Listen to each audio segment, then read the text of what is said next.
Bonjour à tous, alors je vais vous faire un petit cours sur les fonctions linéaires. Alors qu'est-ce que c'est une fonction linéaire? C'est une fonction euh, qui s'écrit sous la forme euh, f de x est égal à ax. Alors a c'est une constante, ça c'est une constante, donc ça veut dire que ça va être un nombre fixe. Et x comme d'habitude c'est ma variable, d'accord? Donc un exemple, f de x est égal à 2x. 2 ici, en fait, c'est donc cette constante qu'on appelle aussi la pente. Donc c'est la pente de ma fonction. Alors, c'est représenté par quoi ce type de fonction? Graphiquement, ça donne quoi? Alors, par exemple, je vais faire un petit curseur. Voilà, je vais le mettre là. Je vais le faire, je vais l'appeler A, pareil. Il va de moins 5 à plus 5. Là, je vais mettre f de x est égal à A fois x. Donc pour a égale 1, ça me donne, en fait pour x égale 1, f de x est égal à 1, donc ça me donne ça, pour x égale à 2, etc. Donc là je peux faire varier le a, donc la pente de la droite. Quand c'est positif, quand c'est supérieur à 0, on voit en fait que la droite en fait elle est croissante, et quand le a il est négatif, on voit que la droite est décroissante, c'est-à-dire plus la valeur de x ici, de mon antécédent va être grande, plus l'image va être petite. D'accord, là on est dans les négatifs, donc c'est plus petit. De... Ok. Alors qu'est-ce qu'on peut remarquer sur ces droites? En fait, c'est qu'elles passent toutes par l'origine du repère. D'accord, donc ça c'est hyper important. Donc la représentation graphique. Alors c'est une droite passant par l'origine. Alors, faisons un petit tableau avec des, l'antécédent en haut du tableau et puis en bas, en fait, l'image que ça donne. Donc j'ai x et f de x. D'accord. Prenons comme exemple toujours le f de x est égal à 2x. Donc par exemple, pour x égale 0, j'aurais pu faire aussi donner des négatifs, moins 2. Voilà, là je vais mettre plus 1. Plus 2, allez, plus 3, et là 4. Donc f de x pour x égale 0, donc je calcule f de 0. Donc je remplace x par 0 ici, donc ça fait 2 fois 0, ça fait 0. Là, si je remplace maintenant x par moins 1, ça fait 2 fois moins 1. Donc f de moins 1, en fait, ça fait moins 2, etc. Donc là, ça va me faire moins 4.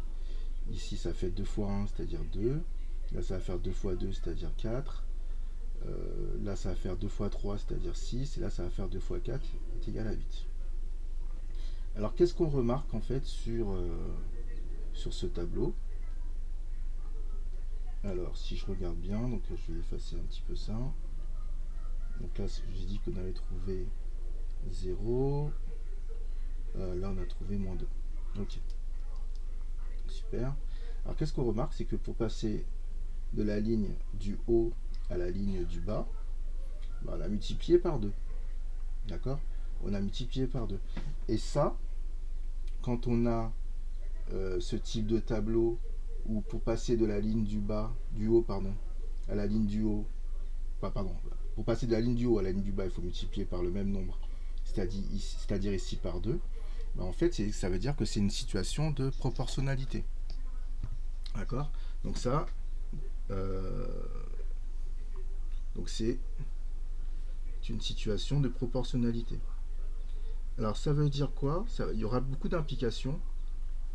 Ça veut dire en fait qu'on pourra utiliser toutes les propriétés de la proportionnalité, d'un tableau de proportionnalité. Par exemple, je vais rajouter une page. Je vais reprendre un autre exemple. J'ai f de x est égal à 3x, donc je peux refaire un autre tableau. X, f de x. Là, je peux calculer pour x égale 0, pour x égale 1, pour x égale 2, pour x égale 3, 4, je sais pas moi, je peux faire 12, 20, etc. Donc, f de x pour x égale 0, ça fait 3 fois 0 égale 0. Pour x égale 1, ça fait 3 fois 1, ça fait 3. Pour x égale 2, ça fait 3 fois 2 égale 6. Pour x égale 3, ça fait 3 fois 3 égale 9. Ok, donc là on a utilisé en fait la pente qui n'est autre qu'en fait le coefficient de proportionnalité. Donc ça c'est le coefficient de proportionnalité, mais qui est aussi la pente de la droite. Du coup, ça veut dire quoi? Ça veut dire qu'on peut utiliser aussi les propriétés du tableau de proportionnalité. C'est-à-dire que pour passer de cette ligne-là, de cette colonne-là à cette colonne-là, je vois que par quoi doit-on multiplier 2 pour arriver à 4? Il suffit de multiplier par 2. Et 6 fois 2, ça fait 12. Voilà, et j'aurais pu faire aussi 4 fois 3 égale 12 également. D'accord? Par exemple, j'aurais pu faire aussi, pour trouver le 4, 1 plus 3, donc cette colonne-là, va donner celle-ci. D'accord? Effectivement, après 3 plus 9, ça donne bien 12. Donc vraiment, on retrouve toutes les propriétés du tableau de proportionnalité. Donc, par exemple, là, pour aller de 3 à 12, je peux multiplier par 4 cette colonne-là. Donc 9 fois 4, ça fait 36. Voilà. Pour arriver à 20, je peux faire cette colonne-là 4 fois 5. Et donc je fais 12 fois 5 égale 60. Donc ça veut dire quoi? Donc ça veut dire surtout que si par exemple j'ai f de 4, ah bah, f de 4, ça va être égal à 2 fois f de 2. Si par exemple j'ai, parce qu'en fait 4 c'est 2 fois 2. Si par exemple j'ai f de 10, ah bah, ça peut être égal à 2 fois f de 5. Si j'ai, ou c'est égal aussi à 5 fois f de 2. Alors si je veux faire une petite démonstration, c'est simple. On part du principe que f de x est égal à a fois x. D'accord? Donc si je fais f de 10, c'est égal à 10a. Ok? 10a, c'est égal à... Bon, je vais reprendre aussi f de 5 par exemple. f de 5, du coup, c'est 5 fois a. Et f de 10, du coup, c'est 2 fois 5a. Donc ça, c'est égal à 2 fois f de 5. D'accord? Donc voilà, donc c'est pour vous montrer que vraiment, c'est assez simple à retrouver. Donc il suffit que j'ai la valeur d'un nombre. Par exemple, je connais f de 20. On me dit que c'est égal à 5. Bah, grâce à ça, je peux trouver f de 1. f de 1. Alors pourquoi? Parce que f de 1, c'est égal à f de 20 divisé par 20. D'accord? Et donc c'est égal à f de 20 divisé par 20. Donc en fait, on va trouver 5 vingtièmes. Et donc là, ça va faire un quart. Ok. Donc ça, c'est une façon de procéder grâce à proportionnalité. Autre chose, c'est qu'on peut retrouver graphiquement la pente de ma fonction. Par exemple, je pars de mon graphique ici. Et en fait, il suffit de faire, pour trouver le petit a, il suffit que je connaisse la valeur de deux images successives pour connaître en fait l'antécédent. Alors je m'explique. Si par exemple je vais faire f de x plus 1 moins f de x, ça fait a fois x plus 1 moins a de x, d'accord, puisque f de x est égal à ax. Si je développe ça, donc je distribue, ça fait ax plus a moins ax. Ici, on voit que les ax moins ax, ça va s'effacer, et donc il va rester juste a. Ça veut dire que si par exemple je connais f de 4 et je connais f de 3, ah bah, quand je vais faire la soustraction, ça va me donner ma pente, ça va me donner le a. Si par exemple je connais f de 100 et f de 99, bah pareil, ça va être égal à a. D'accord? Je fais rapidement. Par exemple, f de 100, ça va faire donc 100x. Voilà, 100a, pardon, 100 fois a.